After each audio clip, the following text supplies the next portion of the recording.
to imagine an Arkansas where every voice is heard, where every person is treated with dignity, fairness, and respect. When we all vote, we can elect leaders who will deliver a future that works for every Arkansan, no matter what they look like, where they come from, or how much money they have.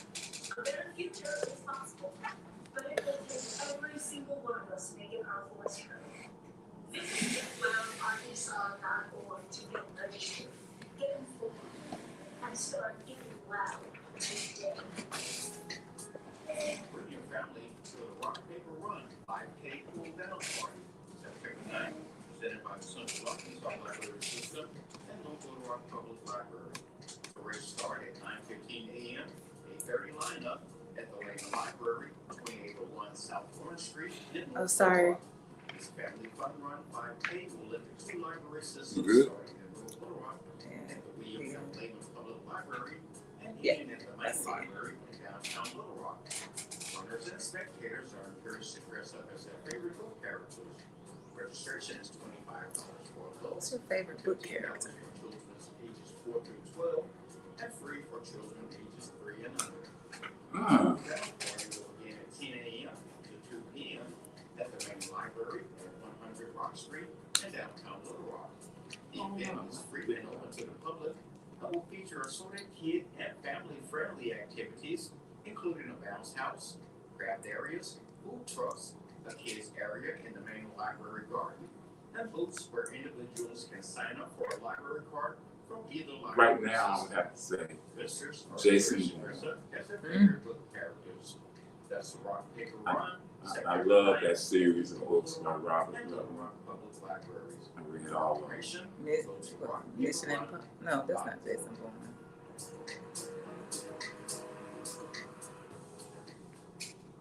Do you have them in your library? We're here early before they wake up. We stay late, we stay informed, we invest in latest technology. We take the time to train You the next understand. generation of doctors and nurses. We work together to make sure we heal their bodies and their minds. We do this not because it's our job, but because this is about our veterans' lives. This is our mission. More than 300,000 of us working as one, together with families and loved ones. No matter where they live in this country, we'll be there. We all come together and stand together to serve our veterans. We stand strong, united. Stand with us in caring for our veterans.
Was it the robot? Oh,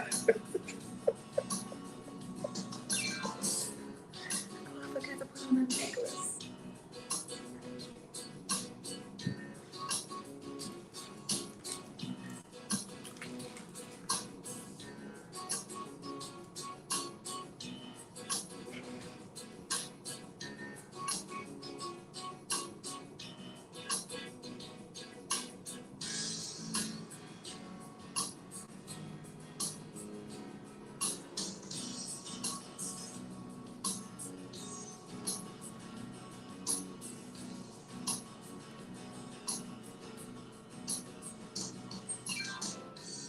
Good morning, good morning, good morning. I hope everybody's having a great Thursday morning so far.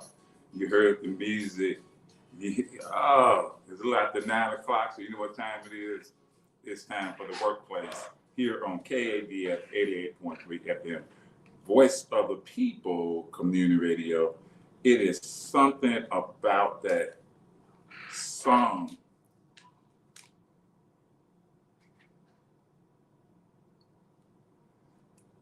I can't. I don't hear it. I'm not hearing it through my my headphone. It's something about it. We aren't broadcasting. There, yeah, do that again. Do that again. Okay, I got to turn it down.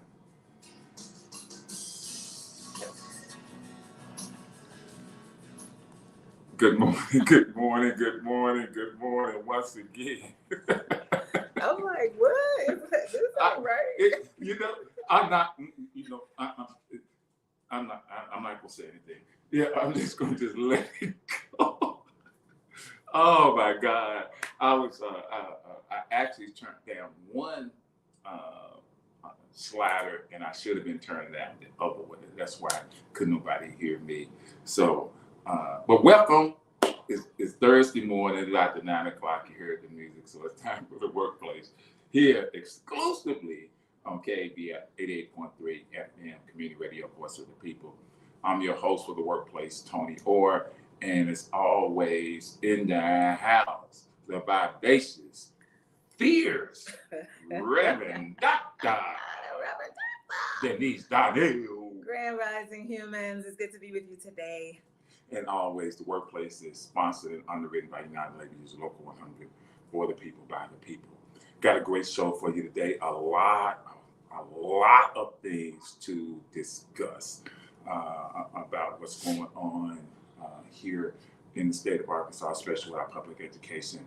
I know some people are saying, what does public education have to do with the workplace and unions? And I'm going to talk to you about it in a moment. But I want to give my co-host, Denise, the opportunity to greet you, and if she has any announcements to make. And also, we're going to do something that we've done every now and then on the workplace. We're going to have the EGI tidbit.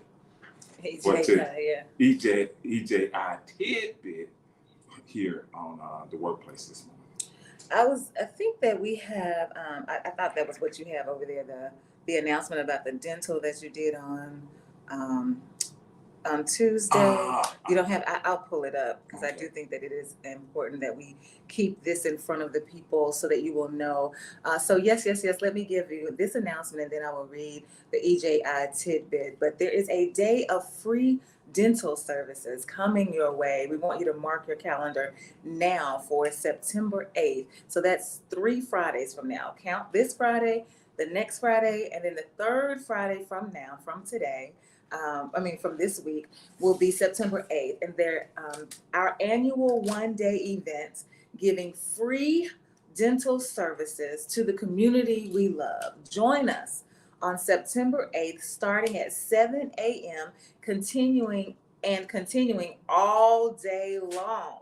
This is from Arkansas Family Dental, and the address, the location is 13600, 13600 doesn't sound right to me, but 13600 David O. Dodd Road in Little Rock, Arkansas, 72210, a free day of dental services. It's all day and it's free on September 8th, which is a Friday. So we want to make sure that we keep that in front of you so that you can get you and your family ready to attend that event. Okay, now for the EJI tidbit.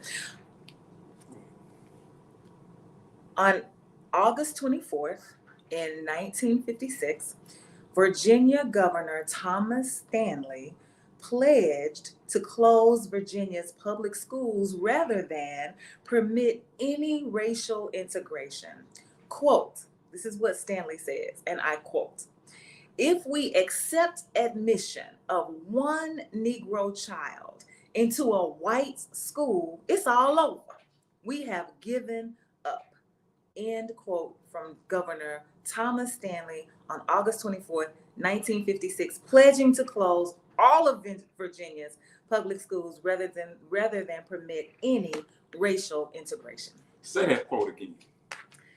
If we accept admission of one Negro child into a white school, it's all over. We will have given up. Before we segue into that, I want to say this. For those who may be number challenged, address challenged, when we were talking about family dental, if you know what J.A. Fair High School is, the former J.A. Fair High School, I think it's an early learning center now. If you go into J.A. Fair, you turn on David O'Dodd from Colonel Glenn, and family dental is right on your left, about half, right before you get to J.A. Fair. It's right there on the left. For those who may know that area, those who may not, like I said, be address challenged or don't know how to put it into your GPS. All you got to remember, if you know what J.A. Fair is, then you will go right to family dental. But it's free. You know, we love the F word, free. So take advantage of it. So want to mention this. We are a show about labor, about unions, and how all that connects to the community. For those of you who have been reading the papers, watching TV, or just however you get your information, you know, the Screen Actors Guild has been on strike. The actors and actresses in Hollywood have been on strike. The writers and screenwriters have been on strike. Yesterday, actress Kerry Washington, who played a role in Olivia Pope in Scandal, she spearheaded a rally yesterday in Hollywood with other actors, with other writers, showing solidarity for the union, the Screen Actors Guild, and the other unions that are a part of the Hollywood business industry. She also said that we stand not, in solidarity with the writers, but we also stand in solidarity with all the other unions, the AFL-CIO and the Teamsters. We stand in solidarity with all of them. And she said that because of unions, we are afforded certain privileges and certain rights that would not have been attained without the union. So I just want to just give Kerry Washington a shout out for bringing workers together to stand to get better wages, better benefits,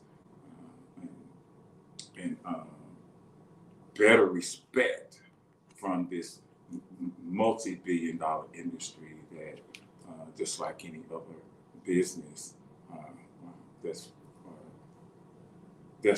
that's predicated on capitalism, you just become a number, and you just become what I can make off of you, and not offering you all the value that you have. So now, talking about the tidbit, the quote, and I asked Denise to read that quote a second time, said that if we allow one Negro child into an all-white school, then we have given up, or we've lost. We will. Mm-hmm. We will have. It's all over. We will have it's given over. up. It's OB.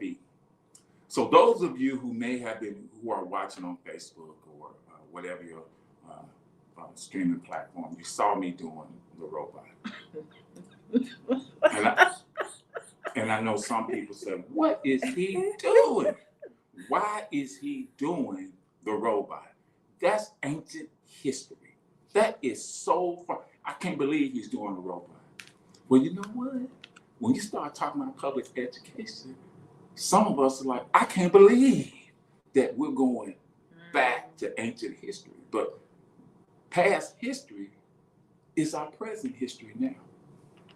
For those of you who listened to the show on Tuesday, we talked about the Madonna Learning Center in Germantown, Tennessee, where because of the Learns Act, We didn't mention it. we didn't mention We it. didn't mention it, so you Okay. might want to tell the story about it. So the Madonna Learning Center is a school for students who are disabled, who are disabled, developmentally. They have special needs. Special needs. So the Learns Act, remember, the first phase of the Learns Act for vouchers were going out to students in, with special needs, that they can take this money up to $7,000, between $6,000 and $7,000 and some change, and they can take that money and pay for tuition at a private school, a parochial school, or a Christian school, whatever they want to do. And so the Madonna Learning Center has two individuals from Arkansas who are enrolled in their school. And so they have been approved by the Arkansas Department of Education, this school, the Madonna Learning Center, to receive the voucher money in Tennessee, Germantown, Tennessee, from these two individuals. Which raises the question, I thought the money was supposed to be used here in Arkansas for Arkansas students. And Denise brought up a good point when we were talking, we were having a discussion about it. And it said, they're not, if you say, well, they are students, not in Arkansas, they're students in Tennessee. So now my money that you came up with this law to take my money, and now you're taking it into another state. So that's very, very problematic for me. And trying to find the information about how this happens, you can't, because they're still writing this Learns Act as they go. It was the law was passed basically as a blank slate, and we're filling in as we go. And so that's one of the things. And when you talk about how does that affect, how does it affect workers? It affects teachers for the simple fact, if you allow money to leave, and also you're not putting that money into schools, that means more schools are going to close, especially for teachers who work in the public school system. Between charter schools and private schools, when money starts to slip out of these public school districts, who you think they're going to get rid of? They're going to start cutting teacher salary. Well, they raise teacher salaries, but now those teachers, if you go close a school district, where those teachers going to go? So now you're affecting teachers' livelihoods, you're affecting their work. That's one of the reasons, one of the first things they did was in the Learns Act to get it passed. One of the things they had written in was that there would be no more teachers' unions. No more teachers' unions. So that means that the union, which advocated for the teachers, who would stand firm and say, hey, if you don't give us what we want, we're going to shut this down. Just like the actors, just like the writers, they have shut Hollywood down. We're not going to do nothing until our demands are met. But if you get rid of that, you get rid of the union, now you basically can do what you want to do, and teachers have to go along with it. And so now it brings us, and I said that about the Learns Act, I said that about the Madonna Learning Center, to get us into the public education sphere. Thank you. I really like my friend Denise. I don't get upset when I don't pronounce words right or I can't get them right. She will step in or she will correct me. And I know a lot of people hate to be corrected, but I don't, because if I'm wrong, I'm wrong. So over the past couple of weeks, there has been this great debate about the AP African American courses that are being taught. And there's a lot of controversy around it. So over the past couple of days, I think we both have been trying to find information, trying to figure out what is so detrimental and why does the state of Arkansas Department of Education, Mr. Olivia, does not has a problem with the AP African American course. They said you can teach it, students can take it, they can get credit for it if I'm correct, right, Denise? No, they can't get credit for it. And if they want to take the AP exam afterwards, they have to pay out their pocket. That's my understanding. Yes, and that's the only AP course you have to do that. Mm-hmm. The only AP course, which when I heard the kids, as a matter of fact, when they tried to come for the AP psychology course, they shut that down. They shut they were like, absolutely not. You're not coming for this course, and they kept it. But we said, absolutely not. You can't come from this course, and they still are keeping it from us. Yes. The AP African American course. As we had this discussion this morning, and I want you to think about that quote, because when she read it, it's just in my mind. It's in my mind, and I'm gonna have Denise read it one more time. If we accept admission of one Negro child into a white school, it's all over. We will have given up.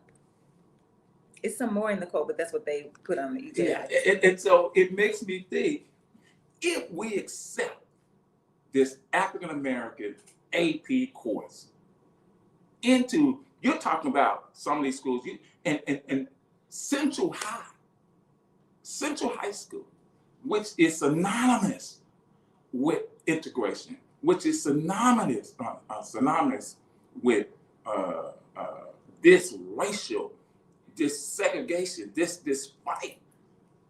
The course is being taught at Central High.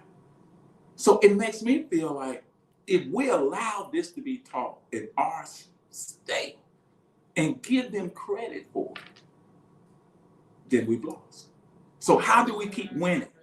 How do we keep winning? We stop it. We try our best to stop it. So yesterday, the governor and Mr. Olivia, who's commissioner, or who's secretary of the Department of Education, they met with the Arkansas Black Caucus, and they had a meeting to talk about this AP course. And so there was a lot of, they wanted to meet to get clarification. They wanted to meet to understand why.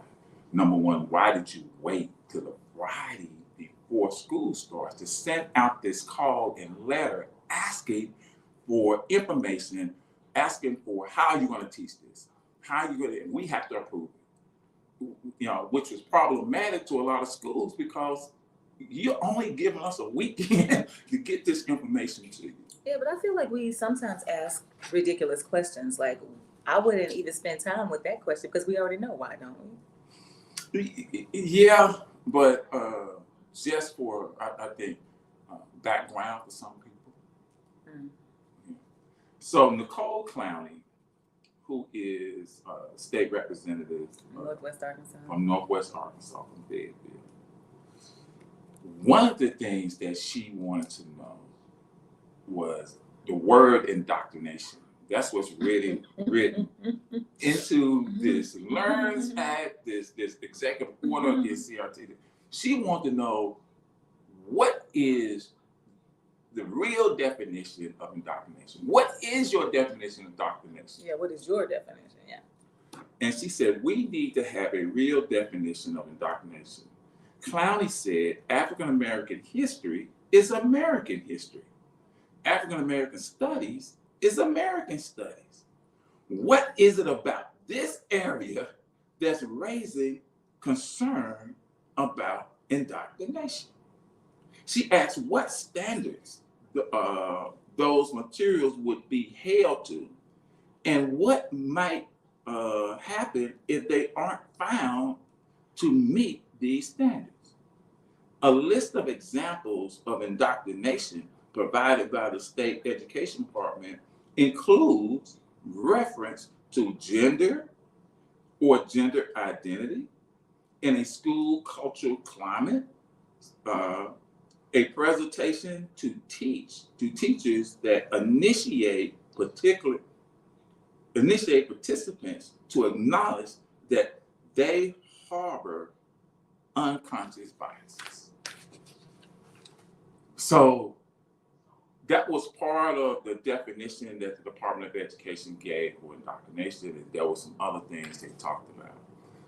Representative Murdoch, who is from Mariana, asked, is it representative or senator? I want to get that right.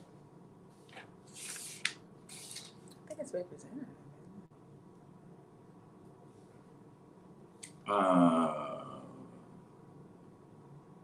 I'm going to go with representative. Anybody know it's different? Let me please call and correct me.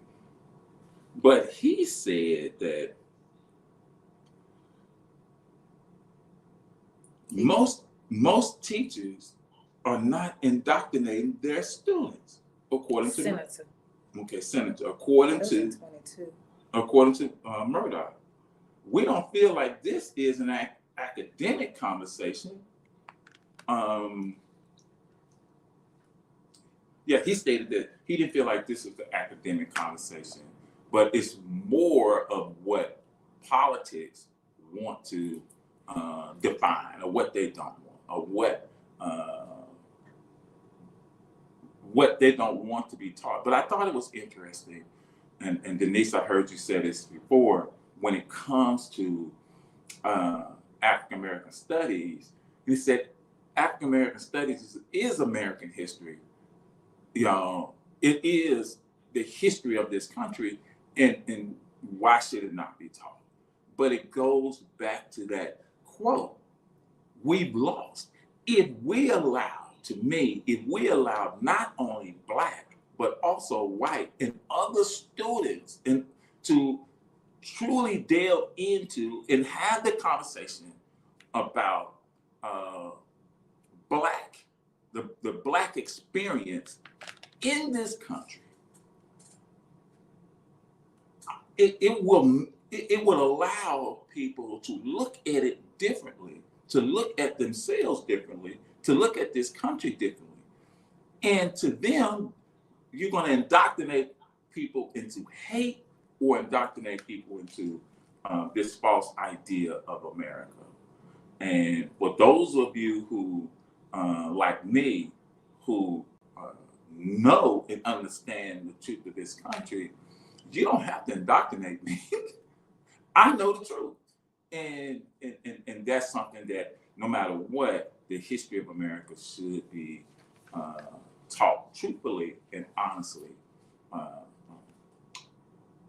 And that is what's needed. Phone lines are open 501-433-0088, 501-433-0088. Denise? Well, I want to go back to the Madonna School for just a minute, because I need to solicit the help of the community. Because what I want to do is follow this money. So there are 2 students from Arkansas who are now enrolled at the Madonna Learning Center in Germantown, Tennessee. So the money from Arkansas has gone to is being used and spent in Tennessee. And I want to know who these 2 students are. That's what I want to know. Who are these students? Because I want to figure out why this school, because Jacob Olivia has a background in special needs. And so we know that this is special needs is near and dear to him, because he taught special needs students before he was hired here in Arkansas when he was in Florida. So I want to know that. Also, pull the 990. And what's interesting about the Madonna Learning School is that you will see, I was just doing a cursory glance a cursory glance of the 990, and you'll see where they were making $1 million a year, $2 million a year. But for programming, they would only be spending like $200,000 or $400,000. And so where's the rest of that money going? And so then also it's interesting that the Madonna Learning School is also, they just bought the toffee company, Bluff City Toffee Company. So the Madonna Learning School has a LLC. And so all of this is just interesting to me. So help me research and find who these two students are that are going to this school that's getting this money from Arkansas. I really want to know, and I really want to know what's up with the money from the Madonna Learning School. So if you can help me with that, please do. Let me get this comment in before I say something about the last comment you made. Here's Deidre Levi. Please tell me why Black people always want their children in a school system which has been underserving your children, providing a pipeline to prison for your children, and teaching lies to your children. Wouldn't it make more sense to open your own schools? I want to read that one more time. Please tell me why Black people always want their children in a school system which has been underserving your children, providing a pipeline to prison for your children, and teaching lies to your children. Wouldn't it make more sense to open your own schools? That is from Deidre Levi. And I just want to say that I've asked that question before, Deidre, and what I've been told is because it's our tax, because we pay taxes, then the government has a responsibility to us to educate our children. And so because my tax dollars are at work, then I'm going to demand that they offer the services that I rightfully deserve. That is the answer that I have been given. So I just want to put that out there. Well, I look at it like this. We see that there's money being given to these two students that they can take anywhere they want to. We know the Learns Act itself has set it up to where there's money that will go to students or parents, because they can put their children in private school, parochial school, Christian schools. They can homeschool. Or homeschool. So if you say, I want my children to go to a public school because that's my tax money, no, that's not accurate anymore. You can take your students and create your own school, and that money is going to follow the student. You don't have to send them to, that's how charter schools came up. That's how charter schools start to flourish, because now that tax money is going to go, that money is going to go where that student is. And so when we start talking about this, yes, as Black people, we can create our own school, and that tax money will fund it. And so, to me, that question, that's a mute question anymore. You know, that's not even an answer anymore. I know that's the answer we get, but that's not even an answer anymore. Well, then I think that's what Deidre is doing, pushing us to figure out what is the real answer. Because we use this analogy all the time. When you think about the Jews and the Germans, right? Do you have the descendants of Jewish people that suffered from the Holocaust? Do you have the Germans, the descendants of the Nazis? Do they have them teaching their children? Absolutely not. But yet we, as descendants of the system of enslavement, entrust our children to the very descendants of those who enslaved our ancestors. Like, why is that? So I think that's what she's pushing us to ask. Why is it that we are not thinking beyond public schools to what are we doing to make sure that we are cultivating the minds of our own children? Well, I think it goes back to the word indoctrination, because a lot of Black people have been indoctrinated into this system, into this idea of this is what it is supposed to be. This is what we want. This is what we need. Instead of stopping and say, hold up. I believe, you know, when it came to desegregation, and this is just my opinion, is that I looked at it as we don't want to go to school with you. We don't have to necessarily be in the school with you. You know, what we want is the resource money that we're paying for anyway. You know, we're paying taxes anyway. So we just want that resource money so we can fund and build and teach at our own schools with the money that we're supposed to have. And let us teach us. Yeah, so Deidre responds and says, and we have humane expectations for someone who is inhumane. Say that again. And we, talking about Black folks, have humane expectations for someone who is inhumane. And I think that's where our paralysis is, that we keep hoping for the day. Right? We keep hoping for the day that the system of white inhumanity will see us, will recognize us, will embrace us, will love us, will honor us, will celebrate us. We keep hoping for the day. Sometimes we say that, keep hope alive. We got that from, who's it, Jesse Jackson taught us that? Mm-hmm. We believe it because we've been indoctrinated through the system of religion to believe that God will, right? Like all I got to do is keep my faith in God, and one of these days. And so we have to really ask ourselves these questions about who we are as Black people and how we think and how we function, and the harm that our thought process is inflicting on our children. Here are some comments from Phyllis Brown. During his inaugural address on January 14th, 1963, newly elected Alabama Governor George C. Wallace declared from the podium, in the quote, "In the name of the greatest people that have ever trod this earth, I draw a line in the dust and toss the gauntlet before the feet of tyranny. And I say, segregation now, segregation tomorrow, segregation forever." That was in 1963. That's the year my brother was born. See, we keep talking about these things as if it was a long time ago, like that was in somebody else's lifetime that this happened. No, my brother was born in August of the very same year that George C. Wallace said this. George Wallace was elected Alabama's governor 3 more times and made 4 runs for president.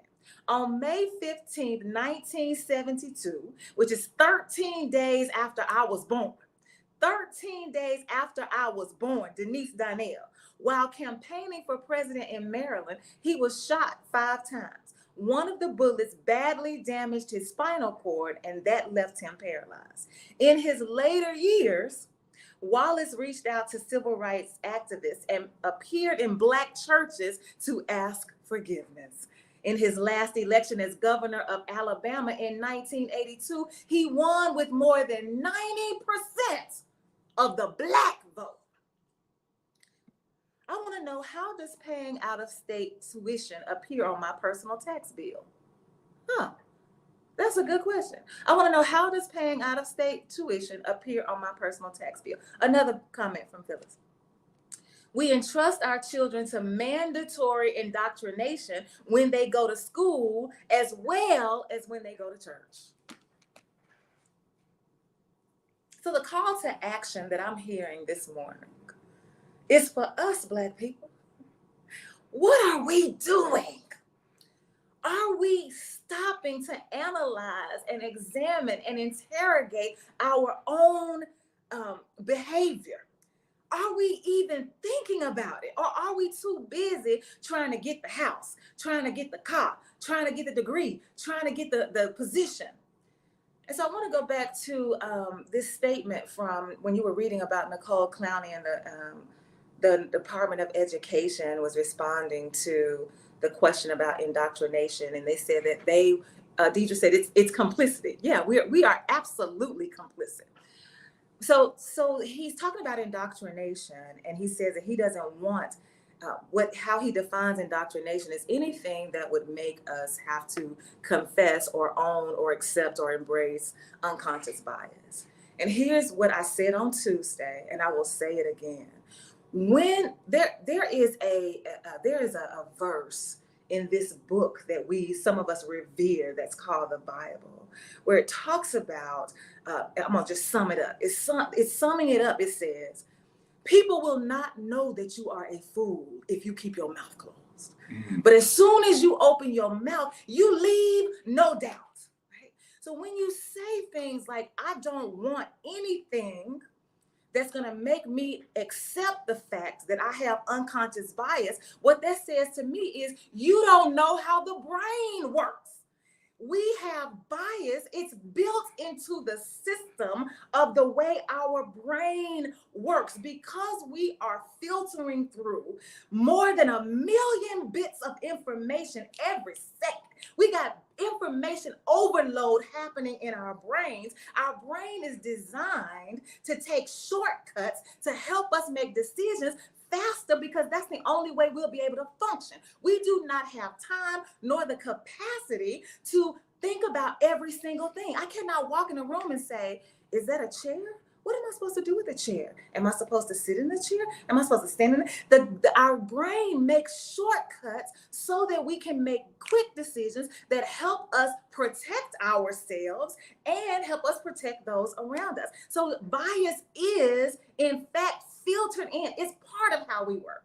So for you to say, and you don't know it, you don't know what you don't know, because that's how the brain works. So for you to say, I don't want to know about my unconscious bias, here you are leading us in the field of education, and you know not what you're talking about. This is my problem. And so when we talk about who's educating us, so we want our children to be educated and led by a man who don't know science. How does that work? And you know, that is so true, because you go back to the other education, Secretary of Education,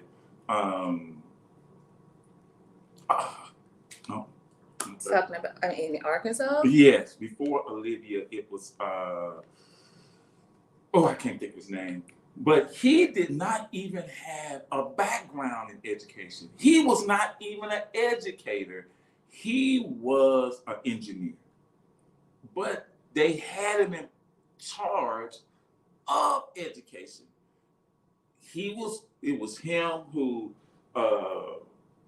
helped orchestrate, or was part of the takeover of the Little Rock School District, brought in more charter schools. Let me take this call.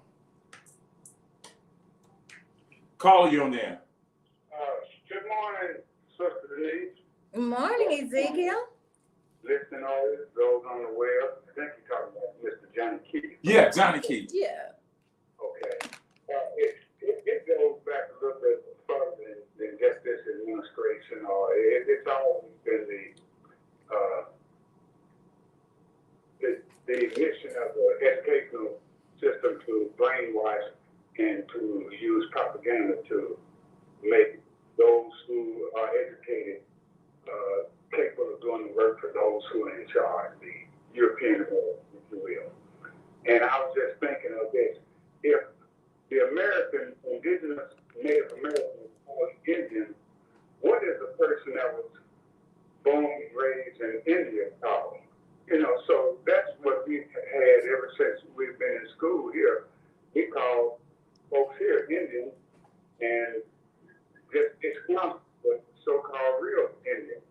And we should have a problem with the teaching of our children and the situation that it leaves us in, because the only thing we do when we are educated, for the most part, in America by European Americans and their European American system, is to learn how to work for the betterment of a community that is not ours. And with that, I'll leave it.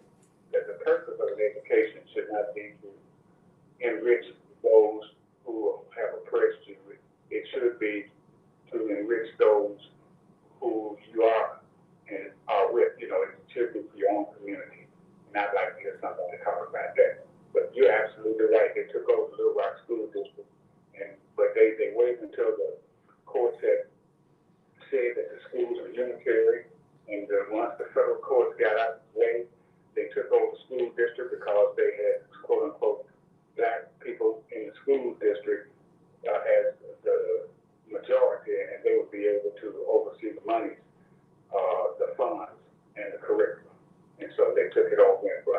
many years, even though they said they took it over the failing school system, it's still the same. They still, indoctrinating or using propaganda to make the students subject to whatever it is that they want. I'll leave it at that. Thank you for allowing me to speak. Y'all have a blessed day. Thank you once again for allowing me to come. That's what I thought you were going to say, Tony, when you said that you were doing the robots and you were thinking about the public schools, because that is what the public schools are doing. They are churning out robots, right? That you are giving me information that I'm supposed to regurgitate on demand.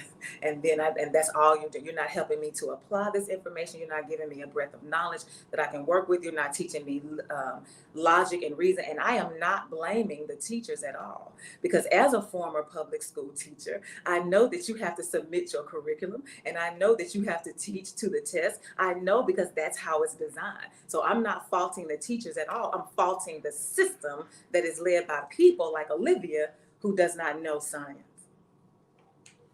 Good morning, you're on the air.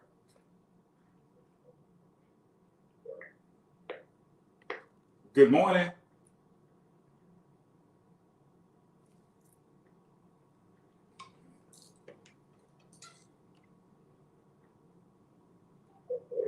Good morning, you're on the air. Good morning. Good morning.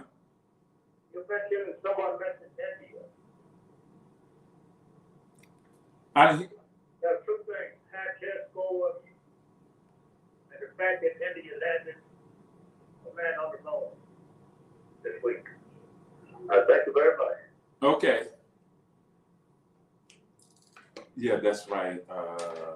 India, the country of India, just sure did. Landed on the moon. Yeah, just landed a rover on the moon, on the south pole of the moon, which they believe contains vast amounts of frozen water.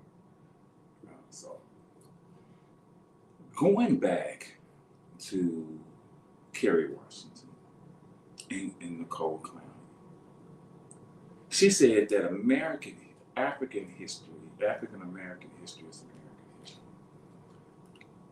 Here's Kerry Washington spearheading a rally for the members of the union in Hollywood, fighting for the unions in Hollywood. And people are celebrating. People are like, yes, yes, yes.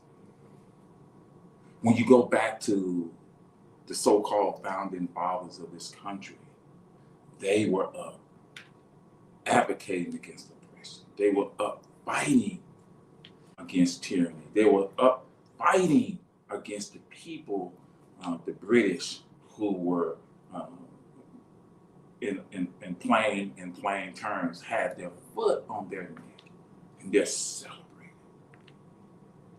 When we, as Black people, stand up in that same way to fight, to voice, to stand and rally and lend our voices to against this oppression, against the tyranny, against these systems, then we are looked at as rebels, militants.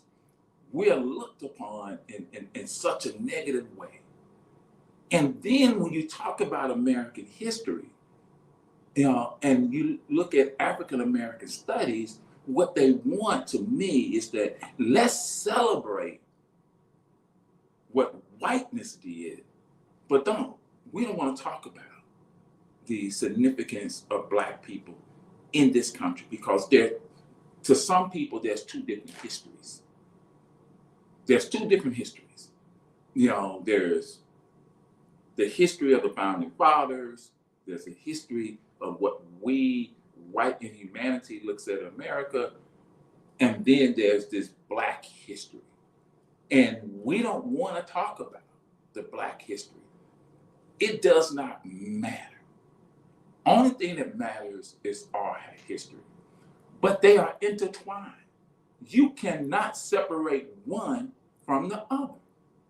And so we have to get to a point to understand that we, Black people, we have to continue that fight. We have to continue that fight to raise our voices. And Malcolm X said it, in a great way. By any means necessary. That doesn't mean that, that you have to go out in the streets and hurt someone, but it means that as the pushback comes, you have to be willing to stand and fight however way you need to against that pushback. Yeah, and I think that many of us as Black folks, I've been having this conversation with my mom who is 86 years old, so she comes from a different generation. So we have to take that into consideration about this conversation. But the other day she was talking to me and she called me harsh. And I said, "Oh, you think I'm harsh?" And she said, "Yeah, I think that sometimes you can be harsh." And I said, "Am I harsh or am I telling the truth?" She said, "Oh yeah, you're telling the truth, but you gotta, sometimes you gotta say, you gotta make people feel good about it." And I said, "Well, if I gotta make people feel good about it, if that's what's making me harsh, because I don't take the time to make people feel good about it, then I don't mind being harsh. Because I think sometimes you have to just tell the truth, period." And that is what I think is part of this problem, a great deal of this problem that we have with the pushback against talking about the truth of American history, is that we are waiting for the system of whiteness to be able to receive it. We're waiting for them to get ready. We don't want them to be uncomfortable. And we are trying to make sure that they're going to be okay when they hear what really happened.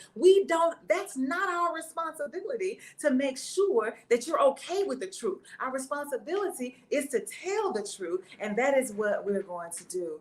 Here's another comment from Phyllis Brown. "I agree, Tony. Let's celebrate whiteness. Celebrate slavery, Japanese internment, genocide of indigenous peoples, etc." That is what the indoctrination of the public school system does. Calling you in the air. Thank you for taking my call. What you said, Tony, about they don't want to teach the accomplishments of Black people. That's very true. And you know what? Another thing is, and I'm sure you know it, but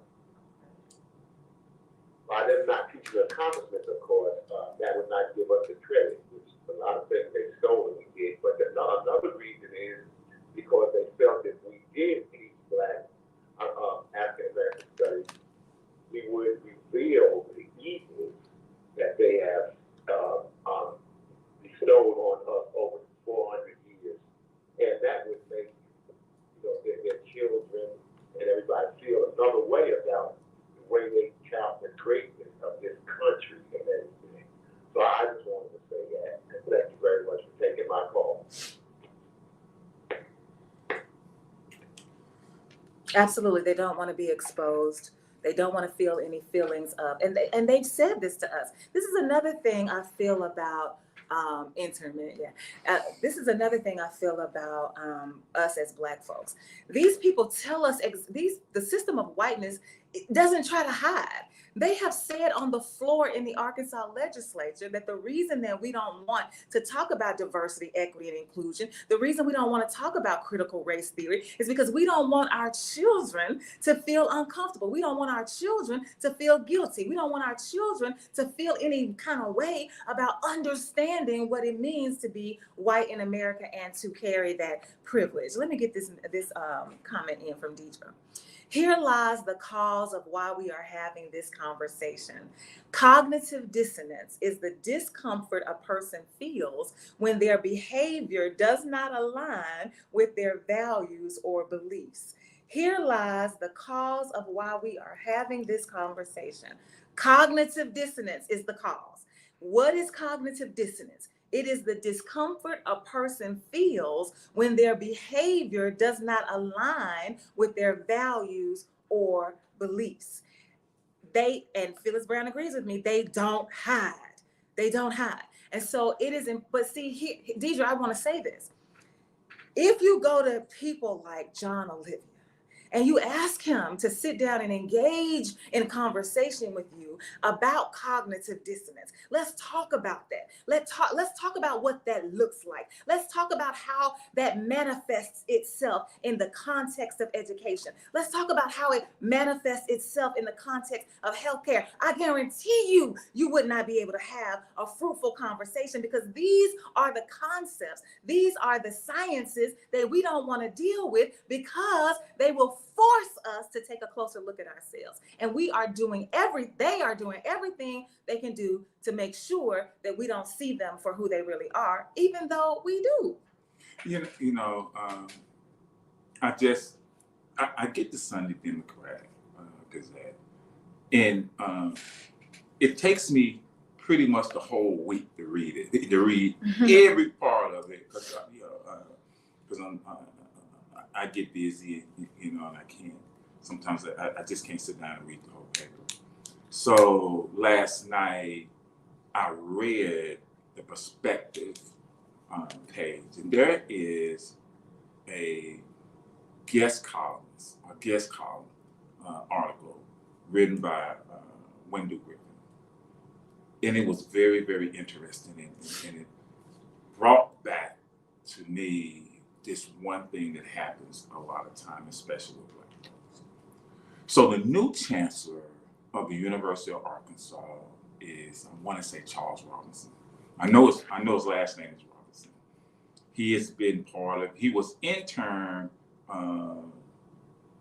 chancellor for a while, and then when he looked for a new chancellor, he was already in a position. He had already been at the University of Arkansas, and so he was chosen. Dr. Charles. So he was chosen as the chancellor. He was formerly director of diversity, equity, and inclusion, DEI department at the University of Arkansas. He was the director. He started the program. He worked the program out, and he ran the program. 2 weeks before the Supreme Court came out with their decision about affirmative action, he dismantled the DEI. And this is a Black man. Yes, the DEI department, got rid of it, and took those staff and dispersed those staff members into other parts of the campus, to other jobs. Wendell Griffin was saying, why? Why would he do that? Why would he, who benefited from it? And so it goes back to, we talked about this on our shows, Clarence Thomas. So you benefited from this. You know that it needs to be done. You know that it's something that is, like I said, needed. Nobody, the board of trustees didn't tell him he had to get rid of it. The system, the system president didn't tell him he had to get rid of it. There was no protest. There was no pushback. The state legislation didn't come out and say, nobody pushed back or said anything for him to get rid of it. I don't believe that. I don't believe he did that on his own. I absolutely don't believe he did it on. They would not give him that much power to do that on his own. I don't believe that. You ain't got to have a protest with somebody that whispers something in your ear.